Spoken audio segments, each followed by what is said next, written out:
தந்தி தொலைக்காட்சி நேயர்களுக்கு வணக்கம். நல்லதை சொல்வோம், நல்லதை செய்வோம், நல்லதே நடக்கும். இன்று 16/4/2024 செவ்வாய்க்கிழமை. புனர்பூசம் நட்சத்திரம் காலை 7-8 வரை, பிறகு பூசம். இன்றைக்கு நான் உங்களுக்கு சொல்ல இருக்கிற நல்ல கருத்து நாகதோஷம்னு சொல்லுவாங்க. அதாவது லக்னம் அல்லது சந்திரனுக்கு அதையே இருக்கிறது, அல்லது 2, 4, 8, 12 ராகு கேதுக்கள் இருந்தால் நாகதோஷம் அப்படிம்பாங்க. அதை பற்றிய விளக்கத்தை ஒரு பாடலாக உங்களுக்கு சொல்ல போகிறேன். இப்போ இன்றைக்கு கும்பராசிக்காரன்னு இருக்குங்க. இப்போ கும்பராசிக்கு 2ல் ராகு 8ல் கேது இருக்குது. அதே மாதிரி சிம்ம ராசிக்கு 2ல் கேது 8ல் ராகு இருக்குது. அப்போ அந்த சர்ப்ப கிரகத்தினுடைய ஆதிக்கம் அதிகமாக இருக்குது. அது என்ன செய்யுங்கிறது ஒரு பாடல் உண்டு. 2ல் ராகு 8ல் கேது இருப்பவர் வாழ்வில் தடை அதிகம், முரண்டு பிடிக்கும் எதிர்காலம் முன்னேற்றத்தில் பாதிப்பு. அப்படி பிறக்கிற போதே இருந்தால், இப்போ இன்றைக்கு இருக்கிறதுக்காக இல்லை, பிறக்கிற போதே 2ல் ராகு 8ல் கேது இருந்தால் 2ல் ராகு 8ல் கேது இருப்பவர் வாழ்வில் தடை அதிகம், முரண்டு பிடிக்கும் எதிர்காலம் முன்னேற்றத்தில் பாதிப்பு. வறண்ட காலம் ஒரு காலம், வசந்த காலம் மறுகாலம், திரண்ட செல்வம் ஒரு காலம், திருவோடு ஏந்தல் மறுகாலம், இருண்ட சூழ்நிலை ஒரு காலம், இதயம் மகிழும் மறுகாலம், புரண்டு புரண்டு வந்தடையும் புத்திர களத்திர தோஷம் வரும். அருள் தரும் நாக தெய்வத்தை ஆலயம் சென்று வழிபடவே யோக பலத்துடன் நாள் பார்த்தே உன்னதமாக வணங்கிடுவீர். உருகி உருகி வழிபட்டால் உயர்வு தாழ்வு நிலை மாறும், வருகிற நல்ல வாய்ப்பும் வரும், வளர்ச்சியும் நாடும் கூடி வரும்னு பாடல். இந்த பாம்பு எப்படி நெடுஞ்சு போகுதோ அது மாதிரி அப் அண்ட் டவுன் ஏற்ற இறக்கமாக இருக்குமா. இந்த ராககேது 2-8 இருந்தால் அவங்க நாகதோஷத்துக்கு என்ன பண்ணணும்னா, நாகநாதருக்கு போய் வழிபாடுகள் வச்சுக்கணும். அருகில் இருக்கும் ஆலயம் அல்லது யோக பலம் பெற்ற நாளில் எத்தனையோ நாகஸ்தலங்கள் நாகர்கோவிலில் இருந்து எத்தனையோ திருநாகேஸ்வரம், திருப்பாம்பரம்லாம் இருக்குது.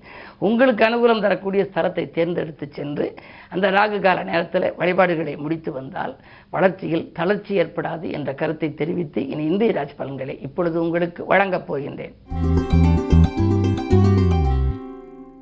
மேசராசி நேயர்களே, விடியும் பொழுதே வியக்கும் தகவல் வருகின்ற நாள் இந்த நாள். இன்று உங்கள் ராசியிலேயே சூரியன் உச்சம் பெற்றிருக்கின்றார்.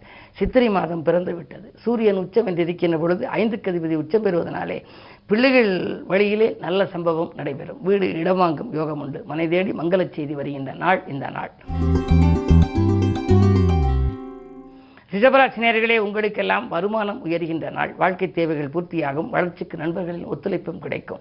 11ஆம் இடத்திலே ராகு இருப்பதனாலே பயணங்கள் அதிகரிக்கும். அயல்நாட்டிலிருந்து அனுகூல தகவலும் ஆதாயம் தரும் தகவலும் கிடைக்கலாம். மிதுனராசி நேயர்களே, உங்களுக்கு தடைகள் விலகி தனவரவு கிடைக்கின்ற நாள். சந்தித்தவர்களால் சந்தோஷம் உண்டு.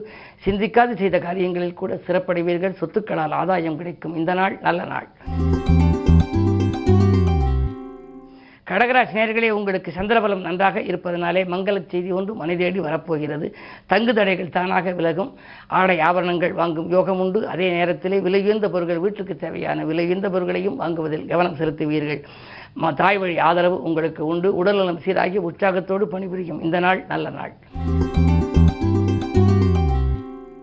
சிம்மராசி நேயர்களே, உங்களுக்கு துணிவும் தன்னம்பிக்கையும் கூடுகின்ற நாள். தொட்ட காரியங்களில் வெற்றி கிடைக்கும். தொலைபேசி வழி தகவல் தொழில் முன்னேற்றத்துக்கு உறுதுணையாக இருக்கும். பிள்ளைகளின் கல்யாண கனவுகளை நனவாக்க எடுத்த முயற்சி கைகூடும். கன்னிராசி நேயர்களே, உங்களுக்கெல்லாம் இன்று அலைச்சல் அதிகரிக்கும். ஆதாயம் குறைவாகவே கிடைக்கும். அருகில் உள்ளவர்களை அனுசரிப்பு குறையலாம். குடும்பத்தில் உள்ளவர்களை நீங்கள் திருப்திப்படுத்த இயலாது. உத்தியோகத்தில் கூட உங்களுக்கு மேலதிகாரிகளின் வெறுப்புக்கு ஆளாக நேரிடும். மிக கவனத்தோடு செயல்பட வேண்டிய நாள் இந்த நாள். துலாம் ராசி நேயர்களே, உங்களுக்கு வாக்குவாதங்களை தவிர்க்க வேண்டிய நாள். வாரிசுகளால் உங்களுக்கு சில பிரச்சனைகள் வரலாம்.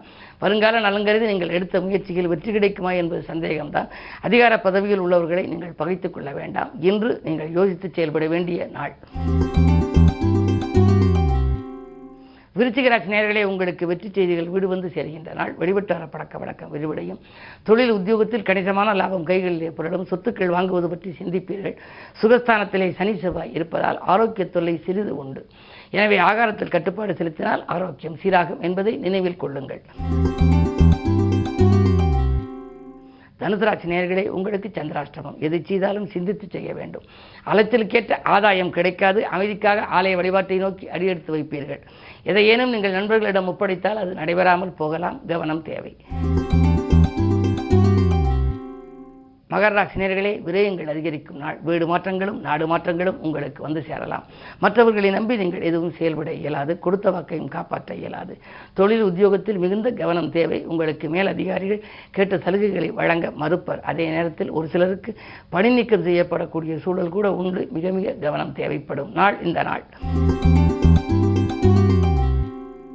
கும்பராசி நேயர்களே, உங்களுக்கு பணவரவு திருப்திகரமாக இருந்தாலும் மன நிம்மதி குறைவாகவே இருக்கும். உடன்பிறப்புகளும் உடனிருப்பவர்களும் ஒத்துழைப்பு செய்ய மறுப்பார்கள். தடைகள் தானாகவே வந்து கொண்டே இருக்கலாம். அதே நேரத்தில் இடம் வாங்கியதன் மூலமாக சில பிரச்சனைகள் உருவாகலாம். சனி ராசியிலேயே இருப்பதால் காரியங்கள் கடைசி நேரத்தில் கைகூடிவிடும் என்றாலும் கூட மனக்கலக்கம் அதிகரிக்கும் நாளாகவே இந்த நாள் இருக்கின்றது. எனவே செவ்வாய்க்கிழமை என்பதால் முருகப்பெருமானை வழிபடுவது நல்லது. மீனராசி நேயர்களே, உங்களுக்கு புது சுக்கிர யோகம் செயல்படப் போகின்றது. இடம்பூமியால் லாபம், எதிர்பாராத தன லாபம் உண்டு. அயல்நாட்டில் உள்ள நல்ல நிறுவனங்களிலிருந்து உங்களுக்கு அழைப்புகள் வரலாம். பணிபுரியும் இடத்தில் படிப்படியான முன்னேற்றங்கள் உண்டு. முக்கிய பொறுப்புகள் உங்களுக்கு மேலதிகாரிகள் வழங்குவார்கள். அதன் மூலமாக உங்களுக்கு முன்னேற்றங்களும் உண்டு. உங்கள் திறமைக்கு அங்கீகாரம் கிடைக்கும். இந்த நாள் மிகுந்த யோகமான நாள். பொருளாதாரத்தில் கூட நிறைவு ஏற்படும் நாள். மேலும் விவரங்கள் அறிய தினத்தந்தி படியுங்கள்.